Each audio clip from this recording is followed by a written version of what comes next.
So now, ladies and gentlemen, we're going to talk about system dynamics. And we're going to introduce something, the first type of modeling that I'm going to ask you to apply yourself in a context of an assignment. It's going to be causal diagramming. And we're going to be seeing that today. Okay? So, system dynamics forms, ladies and gentlemen, the first of the three types of modeling that we're going to be examining in this course. The other two being agent-based modeling and what's called discrete event modeling or process-centric modeling. System dynamics modeling is notable for several features. You could view it as both a perspective, almost a philosophy, combined together with very technical methodology. A methodology that has very specific technical sides to it. As a perspective, it emphasizes the role that feedbacks and accumulations play within governing system behaviors. So it turns out that it does so because of the fundamental shaping roles that feedbacks have in shaping the behavior of systems. And we'll be demonstrating that in just a few minutes here. So it focuses on these features of feedbacks and presence of accumulations and uses that to kind of parse systems in the world, to understand how they work. Because those feedbacks have a huge impact on the patterns seen in those systems. They're governing factors in many cases that shape those system behaviors. But it's also a methodology that helps us conceptualize. So think about and characterize, describe in a rigorous fashion, analyze, often in a highly quantitative fashion, and most importantly, from system dynamics perspective, manage these sort of feedback systems. So when we're thinking about systems out in the world, system dynamics has long had an emphasis not merely on analyzing things, but on managing these systems. Whether it's traffic flow in a city, or an outbreak of TB in Saskatchewan's north, or the alarmingly high rates of diabetes in many subpopulations. These are not merely things to be analyzed, they're things that we want to help nudge in a more positive direction. And system dynamics has long sought to inform policy discourse in these areas for over 50 years. Okay? So as a methodology, it was first created by Jay Forrester, who one colleague of mine commented won the Cold War. It's a little bit of an overstatement, but he was the designer of many of the systems that protected North America from Russian bombers. He was the inventor of core memory. For those who know something about computer history, a fundamental contribution that even now is represented in the space shuttle program. And he's someone that was also a fundamental thinker in feedback control systems and how to control systems like planes so that they could reliably fly even in adverse weather, etc.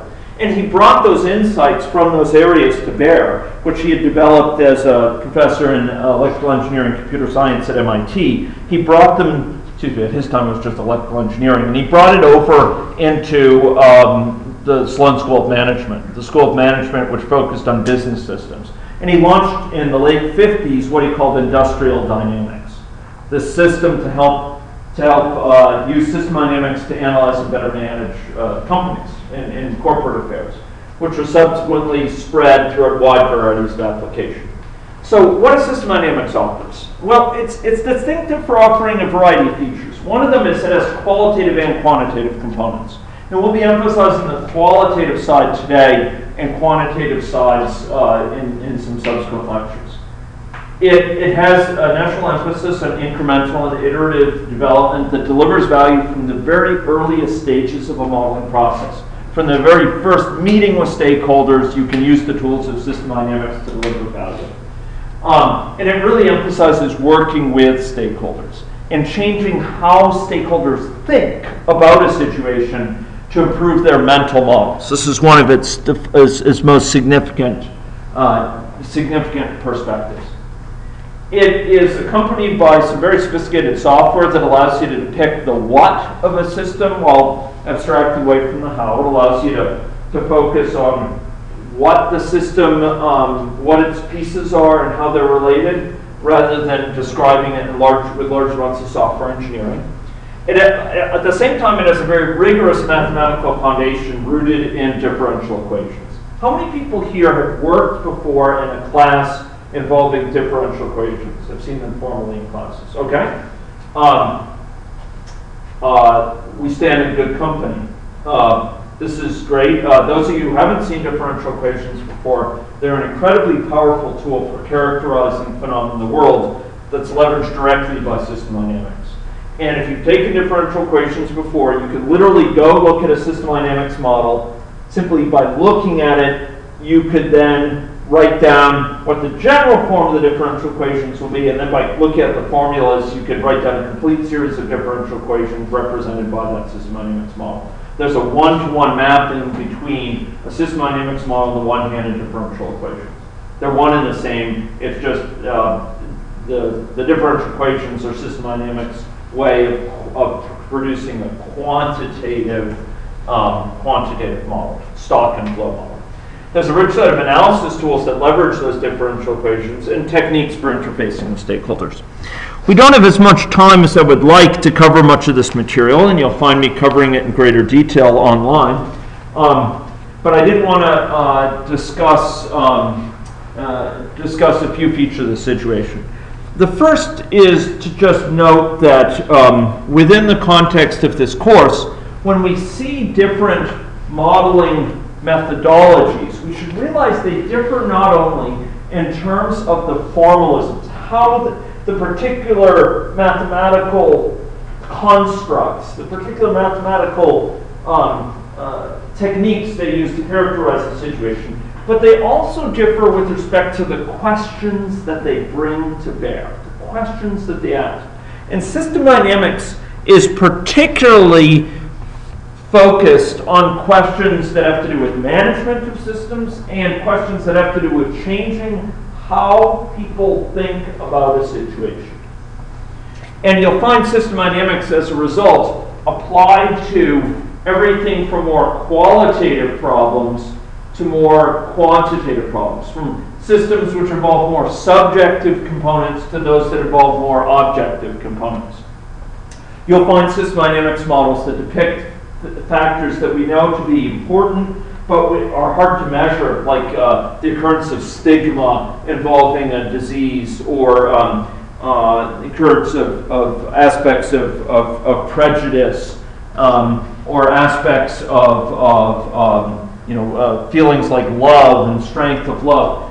There are some models that try to depict things like that, albeit typically in a qualitative fashion, and some that are highly quantitative and deal with quantities that are very rigorously defined and that can be compared with empirical data.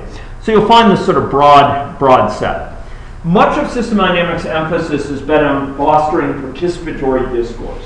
The emphasis here is on bringing the stakeholders in on the conversation so we can change how they're thinking about the situation, so we can inform the ways in which they understand their day-to-day challenges.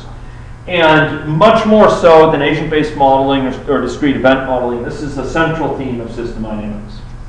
And that means using mechanisms that people can look at and understand from whatever walk of life. Okay? So this emphasis is very much in system dynamics on this mental model. And there's many reasons for this. People who work with system dynamics will note that having stakeholders involved in your modeling process, which may, for many of you from technical backgrounds, seem like a nuisance.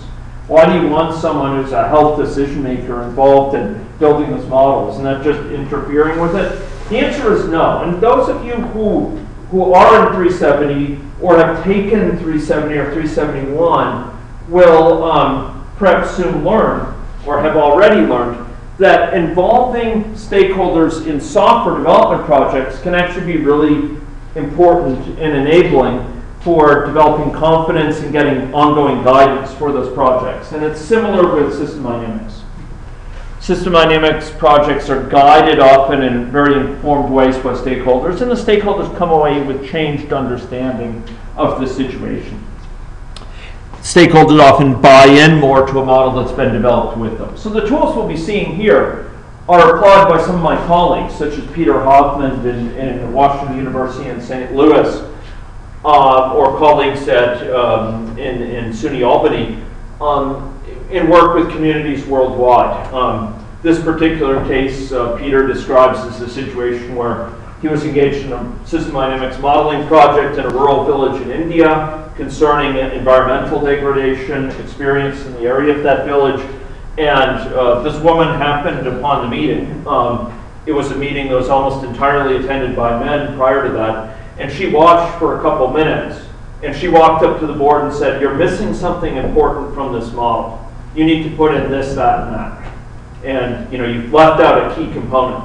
And the point is, she was able to do this because the mechanisms that are used to depict the system are easily enough understood that someone can come to it without a huge amount of training and still add value at the qualitative level here. Okay, so let's talk about some aspects of the mechanisms that are used to depict these qualitative models in system dynamics. We'll then go on to discuss quantitative models in system dynamics in the form of causal diagrams. So,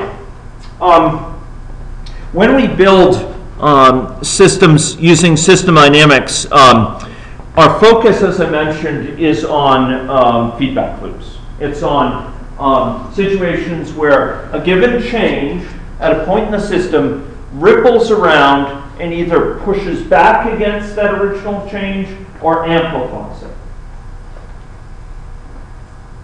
Can anyone give me a case where a change in the system, one way or the other, leads to something which pushes back against that original change, which damps it out, which lessens the extent of it? Thermostat? Yeah, thermostat. The house becomes too cold. The thermostat recognizes it. It kicks on the furnace heats up the house, and the house is now less cold. Classic system. But a thermostat is just one example of many homeostatic systems like that, which try to keep the system in a sort of balance. And those systems are diverse, extensive, and span the spheres of human activity as well as natural phenomena. Another example, of course, would be all the systems that keep us alive, that have us go get a drink when we're thirsty, that have us eat when we're hungry, that help us to sleep when we're tired. These are all homeostatic systems that keep ourselves in a kind of balance, that keep our lives regulated. They're governing systems that keep us in balance. And they're fundamental. Without those systems, in increasingly cold weather, we'd be unable to cope and would die of hypothermia. With those systems, our body can be kept in balance. They say that Arctic explorers burn energy 40% higher levels than the basal metabolic rate in day-to-day life in a well-controlled environment. The point is, our bodies have this whole set of mechanisms to keep it in balance. Those are fundamental factors that allow us to sustain life in this case. And so it is with many sort of regulatory feedbacks, these feedbacks that we call balancing feedbacks. They help keep the system at a certain point. When it gets knocked out of balance, they help restore it to that point. They're fundamental. The example I like to use, for which I have a very imperfect case here, is if you have a very tall object, perhaps a ruler is the ideal system, and you try to balance it on your finger. And I'm tempted to try doing it with this, but this is totally impromptu, and I'm not sure how effective it will be. But how many people have tried to balance a ruler, say a meter stick, on your hand before, on your fingers? Yeah? It can be very effective. Some people can keep it going for many, many minutes. I may not be one of them. And you do so by feedback. You look at how it's tilting, and you adjust accordingly, right? How effective do you think that would be if I close my eyes? Should we see? Exactly that effective, right? Glad it fell towards me, not towards you here. So, it's just a simple illustration of the fact that feedback and governing feedbacks are fundamental for changing the behavior systems. If you put in place the feedback, maybe it's informational feedback, you get information about how things are going. Maybe it's in the form of marks, in assignments in a class. Maybe it's in the form of water levels in a cistern or what have you. That allows you to adjust your behavior accordingly. So these feedbacks are key for balancing systems, and they fundamentally change the behavior of a system. Hence, system dynamics focus on them. But there's another sort of feedback as well, which is a feedback that's reinforcing.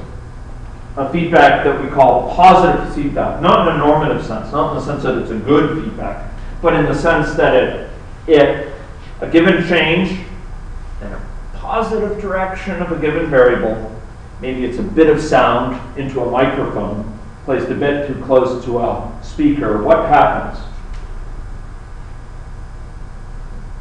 Suppose I snap at a microphone that's located close to a speaker, what happens? Okay, there's a high-pitched feedback. The microphone picks it up, transmits it to the amp transmits it to the speaker, and guess what happens? The microphone picks up this louder sound, right? So that original small sound turns into a louder and louder sound, a screech that maxes out the speaker eventually. It maxes out the limits of it, and encounters a negative feedback that eventually cancels it out at some maximum level. So fundamentally, there's these negative feedbacks and positive feedbacks. That's a common example of positive feedback. So common we call it feedback. Oh, you're getting feedback on the mic. Get it away from the speaker. Can anyone come up with a different sort of amplifying feedback, that sort of reinforcing feedback, as we call it? Pregnancy. Okay, that's interesting. So yeah, so there are phenomena during pregnancy that lead to one cell. For example, at an embryonic state, one cell becomes 2 cells, becomes 8 cells, or 4 cells, 8, etc. It keeps on dividing, right? So there's a feedback in that sense. It begets more and more and more. So growth of a population, similarly, right? 2 rabbits become 4, become 8. Probably miscounting. Probably many baby rabbits. But it multiplies like that. So that's a very important aspect, a very important example of a feedback system. How about another one? A reinforcing feedback. How about another one? When a woman is giving birth, the hormone is inducing the uterus to get bigger and bigger until the baby comes out. Okay. So I don't have the detailed physiological knowledge there, but I could imagine there may be a feedback associated with dilation of the uterus that further stimulates that until the baby is delivered. So that's very interesting. And there's certainly quite a few feedbacks actually within our body that actually are not just stabilizing feedbacks, but sometimes take advantage of this multiplication. Another example then would be how the antibodies multiply and how T cells are activated within the context of our immune system that can proliferate in a process known as activation to protect our body. There's also the fact that T cells that detect antigen, detect some sort of foreign invader, they get promulgated in future generations. So they grow to be a more dominant set of the body's defenses, so they're ready for exposure again. So there are a set of feedbacks within a person. How about outside of a person? Where do we see sort of these sort of reinforcing feedbacks, where you get get something coming back and reinforcing the original change. Error analysis, maybe, in numerical methods? I'm sorry? Error analysis in numerical methods? Okay, yes, that's right. You can get multiplication of errors in a numeric analysis sense that can sort of multiply the discrepancies from an underlying system. So I like that. Other areas? Arms races, spread of infection in a population. One sick person flying to the Saskatoon airport infects 2, infects 4, infects 8, and you get the infection spreading. You can get these sort of feedbacks in many, many different areas. Sometimes you call them vicious cycles, right? The cycle associated with poverty, cycles associated with lack of opportunity, etc. If you think about the context of human activities in natural systems, feedbacks can be found very, very extensively. There's many examples where feedbacks of these various sorts have led to problems that affect the ability of policies to deliver on their plans. For example, targeted anti. So we're working with the American Legacy Foundation and Harvard School of Public Health and Dana-Farber in Boston to launch a study next week, which is looking at anti-tobacco interventions and their success within the U.S. context. The U.S. has less strict rules involving tobacco promotion and advertising, and many people are still exposed and influenced by these things. But one of the things that's been very surprising to those in this space, and that have caused a lot of concern, is that anti-tobacco interventions by government agencies end up leading to backlash on the part of tobacco companies. For example, raising tobacco taxes lead to tobacco companies distributing coupons in those areas. So the areas where tobacco now costs more, people can get these coupons to go buy tobacco at a net cost themselves that's pretty similar to the old system, to try to keep people hooked. Deleterious feedbacks, of course, in terms of addiction. Many, many different areas where feedbacks can be helpful or can be deleterious. Regardless whether they're helpful or deleterious, feedbacks often have a disproportionate impact on how a system behaves. They lead to the stability and robustness and resilience of a system to disturbance on the one hand. Think the ruler on the finger. And on the other, they can lead to very rapid change, very rapid growth. Think about a company having a successful product, and it's spreading by word of mouth. You just got to see this, whatever it is, iPhone 6, and or a viral video, a video that goes viral, people watching it. As more people watch it, more people distribute it, more people watch it. Feedbacks are often sought out by companies or by organizations to try to grab market share or what have you.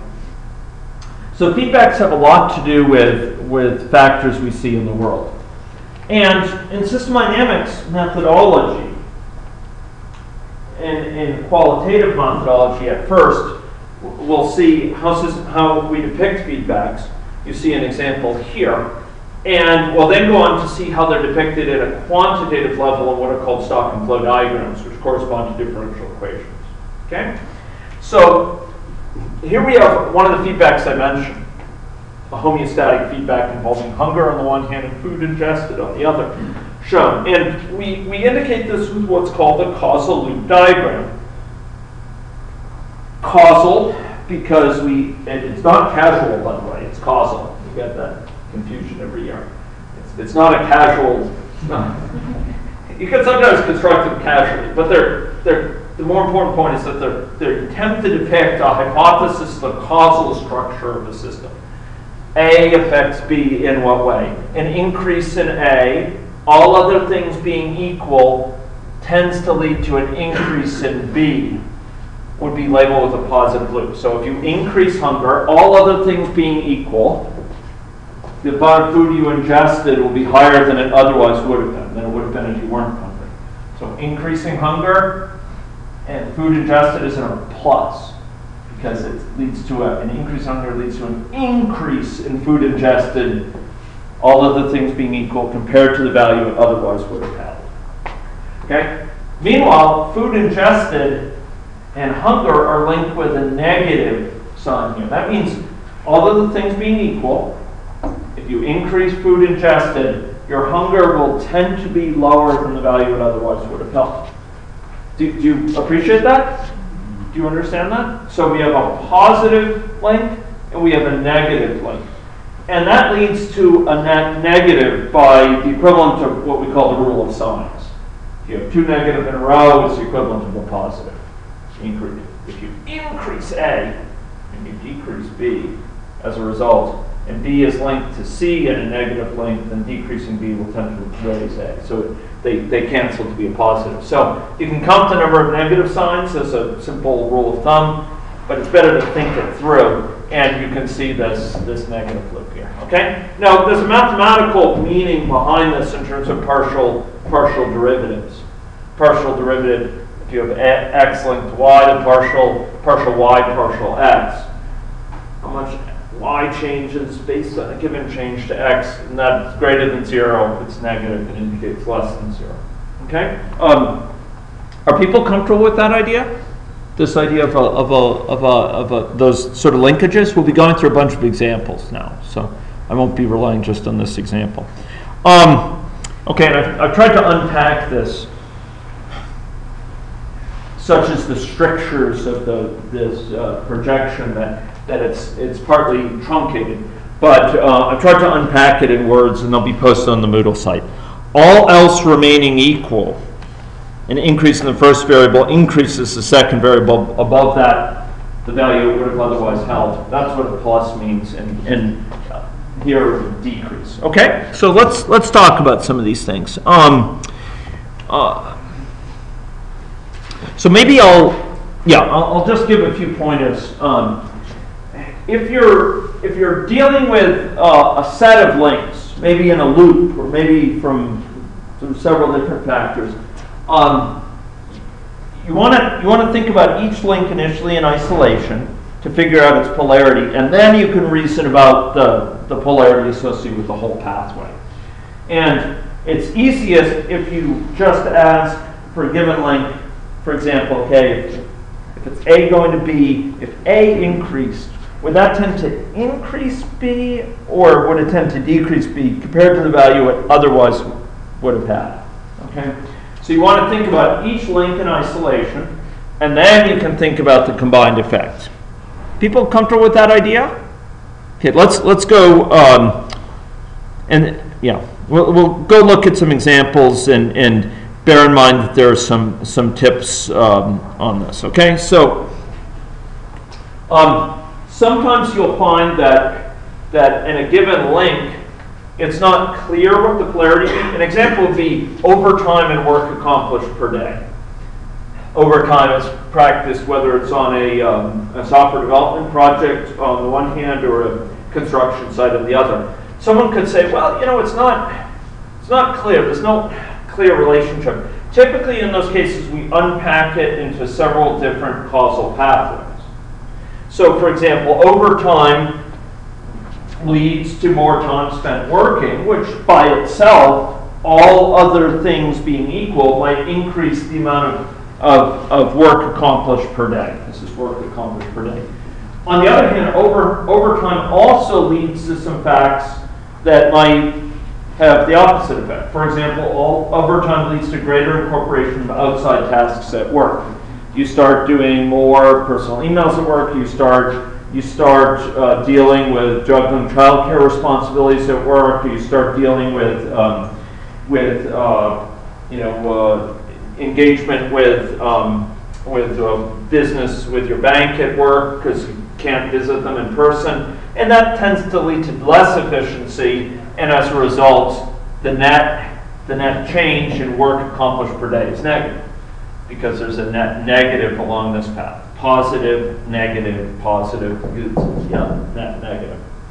On the other hand, overtime also can lead to fatigue, although with a delay. Hence this little thing shown here with some delay. Fatigue can lead to lower efficiency, and that in turn, the net effect of this pathway as a whole through fatigue is a net negative. You through overtime, more fatigue, lower efficiency, and therefore lower work accomplished per day. And so if someone is trying to posit some connection between overtime on the one hand and work accomplished per day, the conflict is often resolved by unpacking it into different pathways and thinking through those implications. And that's very much encouraged. I'm asking you, as part of your first assignment, you're going to be asked to produce a causal loop diagram like this, and I'd like you to unpack it where possible into these factors. Even if these factors are latent, they can't be easily observed, for example, but you think they may be important. Fatigue, those who are not from health science background may not be familiar with the fact, but people have actually tried to measure this, pin it down, associate physiological proxies for fatigue. But the point is that often in these diagrams we put things in that are hard to measure and are hard to directly observe potentially, but we believe they're important causal factors in the effect. Okay, and a few tips along these lines. The variables involved, these are directly tips that can play out in your assignment, so do pay attention to this. And you may want to refer back to this when doing your assignment. Variables should be at least ordinal. When I say ordinal, who knows what that means? Anyone? Yeah. It means the order has a meaning with values. Okay, good. So, yeah, there should at least be some polarity associated with this. There's some sense of greater and less than, particularly for a given variable in the model. If the model is something that has no ordinal association, it's hard to know what it means to increase it or to decrease it, right? So if you said something like,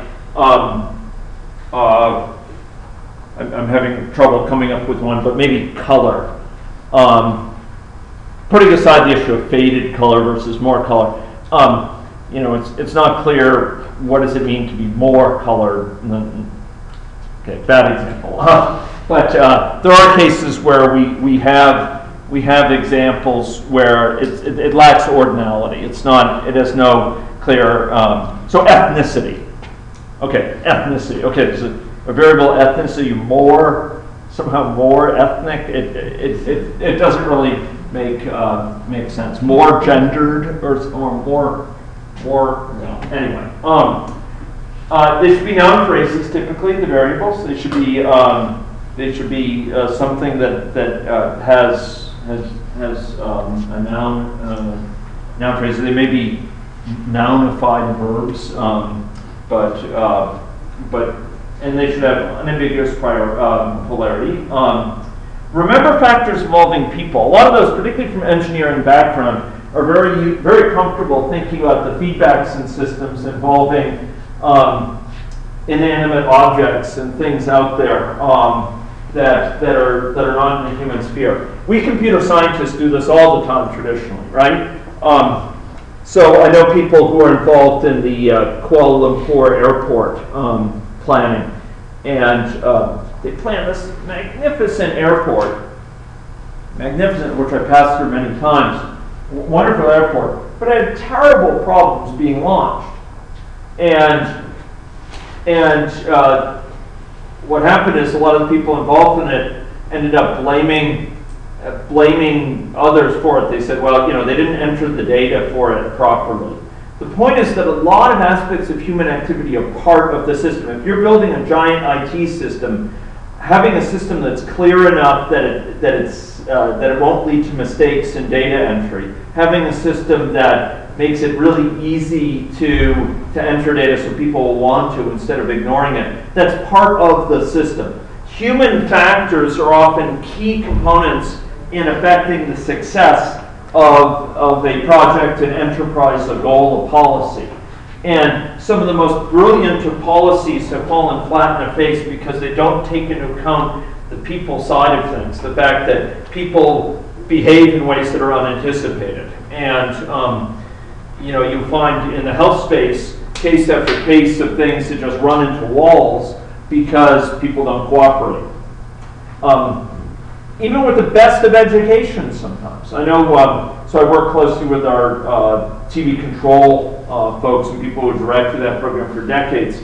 And they tell me that in the TB area, one of the biggest challenges is what's known as drug compliance. So taking prophylactic drugs that protect you against developing TB if you're infected. And there were cases here in the province of people who were exposed to TB and therefore at risk of developing TB, and they were docs and nurses. And there were traditionally a wide variety of patients who were exposed and wouldn't really take their medicines. And people had always said, well, they don't have good education, they don't really know about how important it is and the risk of drug resistance. If they don't take it fully, it may develop drug resistance within their body and then be very hard to cure. These doctors and nurses, it turns out when they were diagnosed with TB infection and were asked to take these drugs, I think it was 90% of them didn't take them either. They said, oh, come on, I don't need to take that. The drugs make you feel lousy have you take these things long after any sort of symptoms are gone, if you're getting treated for active TB, and so people don't take them. And so, factors involving people are often some of the most important factors in governing success of our policies and interventions, and they often merit consideration in the models. People's risk perception may change their behavior in ways that really impact things in the model, for example. These diagrams can become very large. Those of you who are referring to the recommended book called Business Dynamics, you'll find some wonderful diagrams in there which are rich but not overly complicated. When a diagram becomes overly complicated, it's best to replace portions of it with a simplified version of that and have sub-diagrams that go into certain things in more detail. Okay, let's talk about several aspects of these feedback loops. So let's take a look at some examples that are a little bit more articulated here. And those of you who are from computer science background, you'll find videos of me lecturing on applications of this to software development that some of you may find quite interesting. As a software developer, as someone who served as a professional software developer in projects that have been sold internationally, and some of which were very successful, I'll tell you, as a software developer and as a modeler, that some of the biggest factors affecting success of the software development process can be captured very nicely using these sort of diagrams. Big factors that lead one project to become successful, another to go down in flames. Very, very nice depictions, and you'll find me talking a bit about that. And those who take 371 will learn some of the lessons there as in the later parts of that course. So, here's an example of a case involving very real social problems we see in society. And the far right-hand side is poverty. And this is looking at some of the links between substance abuse and poverty, for example. Substance abuse affects stigmatization. People become viewed as people who are dangerous or who are bad people, and then that decreases their employability. It also decreases their capacity for productive work, and that decreases their employability. It also sabotages their nutrition and their nutritional status, impacting their health. It also adversely impacts their immune system, affecting their health, which affect their employability. It affects the risk of injury and accidents, which can adversely affect their health and therefore employability, but also affect costs. All of these can ripple through poverty, particularly in a system like the States, where so much of your ability to secure health coverage depends on your employability, depends on you having a decent income or having a job which confers benefits in terms of health insurance coverage. these health problems, as well as problems associated with poverty, can often lead to stress and dysphoria, which in many people leads to more impulse to self-medication and substance abuse. So there's a vicious cycle here indicated with a plus, not because it's good, but because it is a reinforcing feedback. If you total these up, you get these various pluses that indicate sort of the vicious cycle associated with poverty and substance abuse and stress. So this is an example of a more articulated diagram. Here's a factor that has some good effects, not because it's a negative feedback necessarily. Some negative feedbacks can be quite adverse in their consequences, can trap people in certain situations. But here, risk perception. In a health context, if we find that many people around us suffer from health conditions that relate to behavior in which we're engaged, maybe it's smoking, and we see several of our friends develop emphysema, we may take efforts to lessen our risk. Maybe several of our friends have developed a nasty flu, and so we take care in terms of some of our hygiene, in terms of some of our mixing, to lessen our chance of developing flu. So here, there's sort of a perception of risk that exceeds our sense of what's acceptable, and we end up taking measures if that actual risk that seems to be around us is above our perceived level of comfort with risk, and that allows us to lower our level of risk. The sad truth is that with many health conditions, this is a very long delay between level of risk actually undergone and perceived level of risk. So with many chronic diseases, for example, factors such as obesity or poor nutrition and low levels of physical activity, which may have adverse health consequences later in life, those aren't perceived as a big risk until someone is older. And some of the health conditions that are perceived as indicative of indicating that's risk to a person in their personal social network, those perceptions don't come about until much later in life. So this feedback only operates slowly. It only operates in a very delayed fashion. Whereas in communicable illness, sometimes it occurs in the course of an outbreak. People change their behavior because they see others around them getting sick. So, big picture here, folks. When it comes to these sort of feedbacks, we have reinforcing feedbacks and we have balancing feedbacks. And each of them can be desirable or undesirable. So with balancing feedbacks, we can have desirable consequences, resiliency. Think about ourselves in a cold day here in Saskatchewan in the winter. Think about ourselves when we're really hungry and we go secure food. Think about ourselves when we're very tired and we can sleep. You can get homeostasis, you can get return to equilibrium by virtue of a balancing feedback. But it can also be undesirable. You can get situations where balancing feedbacks prevent us from breaking out of a situation of poverty. They prevent us from breaking out of a situation of addiction.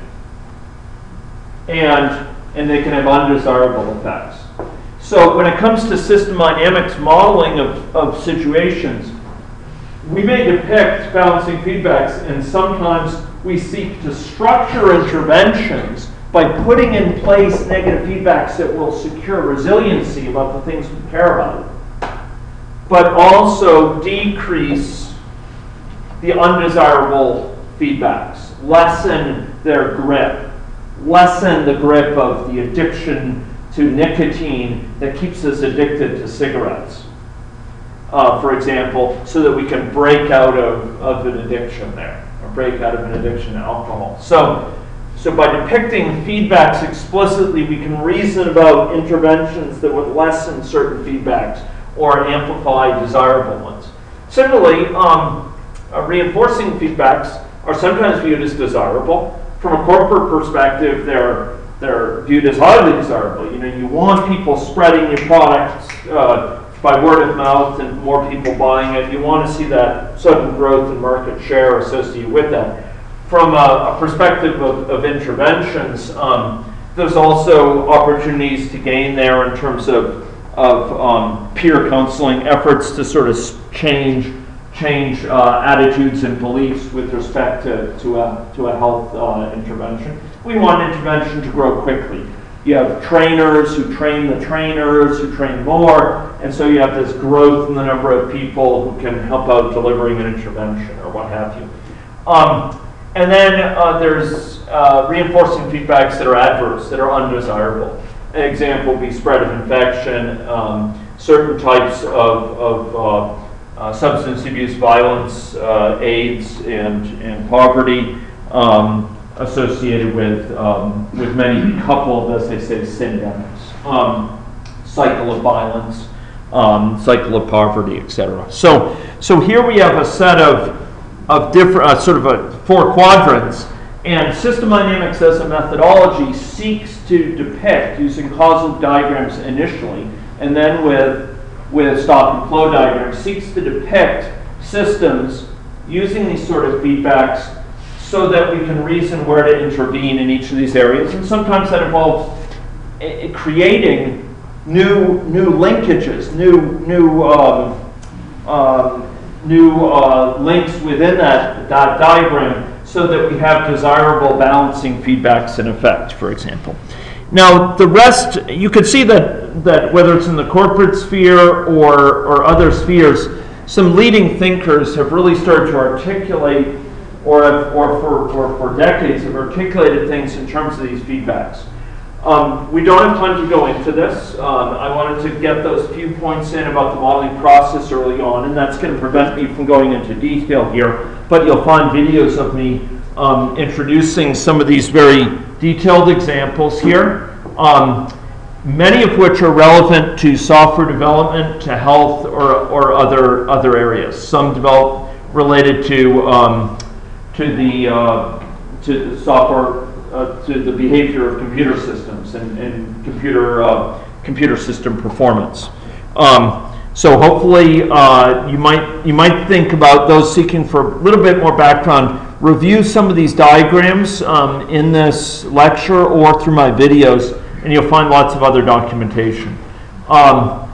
And what I lead up to here is a discussion of, for those from computer science background, how many of these apply in a very material, very large shaping way within the context of project management and software development, and how those feedbacks, if they're not understood, can lead to systems really going wrong, really going off track. So a failure to appreciate feedback structure can be disastrous in terms of managing systems.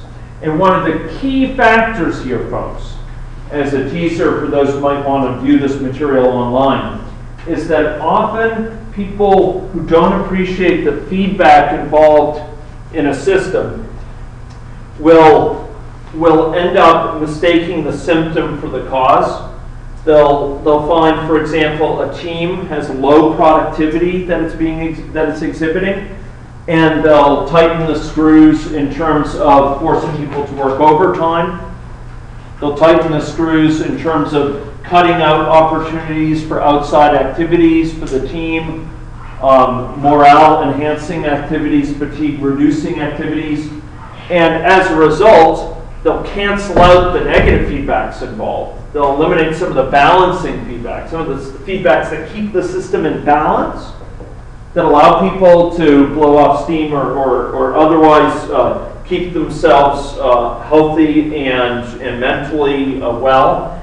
And at the same time, they'll end up worsening the causes for real problems, such as the fact that overload leads to stress and can lead to quality problems, often most centrally.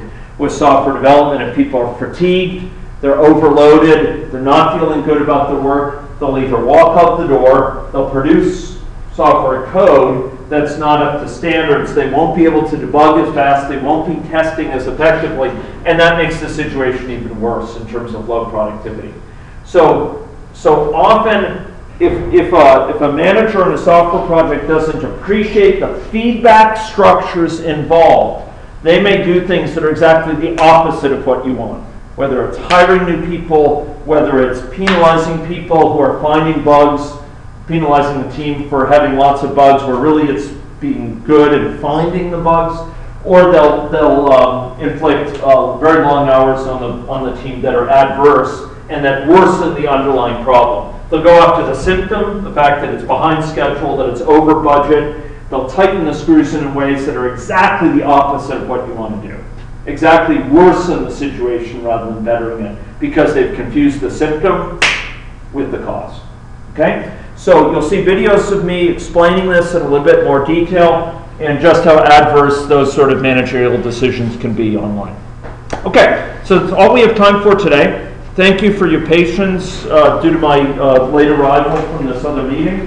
We'll be continuing on next time to talk about some of the very quantitative side of system dynamics and building up a model together that is our first system dynamics model. Okay?